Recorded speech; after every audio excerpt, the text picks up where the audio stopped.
กาแฟจากผลิตภัณฑ์กสิกรรมสู่มรดกวัฒนธรรมภายใต้แสงแดดและสายลมอันเป็นเอกลักษณ์ของดินแดนผู้ดอยไต้หวนต้นกาแฟได้กลายเป็นลมหายใจและแหล่งรายรับที่ผูกพันกับหลายรุ่นคนของประชาชนหลักๆแต่ถ้าในอดีตแกนกาแฟถูกวัดแทกด้วยจำนวนต้นและมูลค่าการส่งออกมื้อนี้มุมมองต่อกาแฟได้เปลี่ยนแปลงไปอย่างสิ้นเชิงตลอดระยะเวลาหลายกว่า1ศตวรรษจากพืชที่เคยถูกนำเข้ามาปลูกปัจจุบันกาแฟ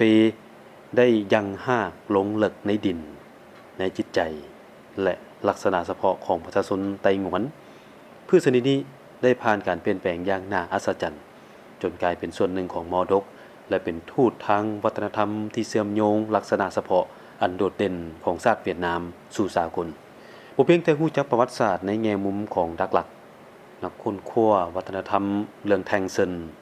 ยังอุทิศแห้งกายแห้งใจเพื่อค้นหาจิตวิญญาณของกาแฟในผืนแผ่นดินบาซันพอสำหรับทานนับแต่กาแฟถูกนำเข้ามาปลูกเมื่อก่อนหน้านี้1ศตวรรษจนฮอดปัจจุบันกาแฟบ่ได้เป็นเพียงอาชีพหาเลี้ยงชีพแต่ได้ซึมเข้าไปในแนวคิดและวิถีชีวิตของประชาชนในดินแดนแห่งนี้ข้างเตาไฟหรืออยู่ใต้ซานเฮือนจอกกาแฟร้อนๆได้กลายเป็นสายใยเชื่อมโยงครอบครัวและชุมชนให้มานั่งร่วมกันเล่าเรื่องฤดูกาลผลิตเรื่องราวจากตำนานและการดำรงชีวิตดร.เรื่องแทงซึนนักค้นคว้าวัฒนธรรมพื้นบ้านได้กล่าวว่าขบวนการที่ประชาชนขยันขันแข็งอดทนภาคเพียรและเรียนรู้โดยเฉพาะการสร้างสรรค์เฮ็ดให้ประชาชนรับเอาความรู้จากหลายรุ่นคนและได้เฮ็ดให้ต้นกาแฟบ่เพียงแต่เป็นต้นกาแฟธรรมดาแต่ได้กลายเป็นเอกลักษณ์ของดินแดนแห่งนี้ในความลึกซึ้งทางวัฒนธรรมของชนเผ่าเอเดและเมอร์นงในดักลักการปลูกกาแฟบ่แม่นเพียงแต่การใส่ฝุ่นหรือรดน้ำเท่านั้นมันแม่นศิลปะในการอยู่ร่วมและประพฤติต่อธรรมชาติการรู้วิธีในการปลูกและแปรรูปกาแฟดักลักได้รับการรับรองเป็นมรดกวัฒนธรรม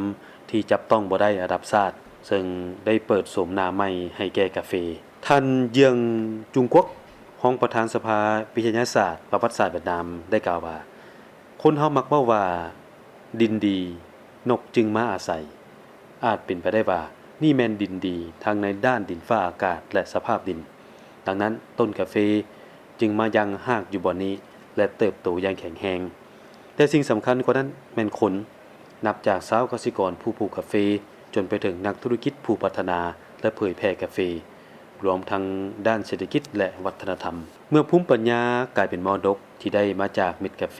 ดักลักหนังสือผ่านแดนทางวัฒนธรรมก้าวออกสู่โลกและนำโลกเข้ามาสู่ดินแดนไต้หวันเวทีปราศัยมรดกกาแฟโลกที่ดักลักในเดือนเมษายนปี2026เป็นอีกบัดก้าวหนึ่งที่เป็นรูปธรรมเพื่อชี้เห็นคุณค่าอันโดดเด่นของมรดกนี้บ่เพียงแต่เป็นเวทีแลกเปลี่ยนประสบการณ์ในการอนุรักษ์มรดกวัฒนธรรมที่จับต้องบ่ได้ตามสนธิสัญญา2023ของ UNESCO เท่านั้นแต่ยังเป็นการยืนยันว่ากาแฟบ่เป็นเพียงอุตสาหกรรมเศรษฐกิจแต่แม่นมรดกที่มีชีวิตบ่อนที่ภูมิปัญญาวิถีชีวิตและจิตใจของผู้คนได้หล่อหลอมผ่านหลายรุ่นคนเมื่อประเทศชาติมีสันติภาพและเข้าสู่ระยะปฏิรูปเริ่มเปิดประเทศและเชื่อมโยงกับโลกมุมมองต่อกาแฟเวียดนามก็เริ่มเปลี่ยนไปโดยเห็นกาแฟในฐานะพิเศษและมีคุณค่าใหม่ของเวียดนามเพื่อนำพาคนจากทั่วโลกมาสัมผัสกับความล้ำค่าของวัฒนธรรมกาแฟและดักลักแม่นจุดสังรวมของหลายชนเผ่าและในจิตวิญญาณของไต้หวันนั้นมีแกนกาแฟท่านโจนาธานบอริสเบเกอร์หัวหน้าผู้ต่างนายูเนสโกประจำเวียดนามกล่าวว่าในปีหน้าเมื่อพวกเขาร่วมกันจัดทำเอกสารเพื่อสุกยู่ให้วัฒนธรรมกาแฟดักลักก้าวขึ้นเป็นมรดกวัฒนธรรมที่บ่มีตัวตนของยูเนสโกข้าพเจ้าเชื่อว่าการทูตกาแฟจะสืบต่อขยายตัวสิ่งนี้มีความสำคัญหลายเพื่อให้เวียดนามสามารถโฆษณาและเผยแพร่วัฒนธรรมกาแฟของตนออกสู่โลกต่อไป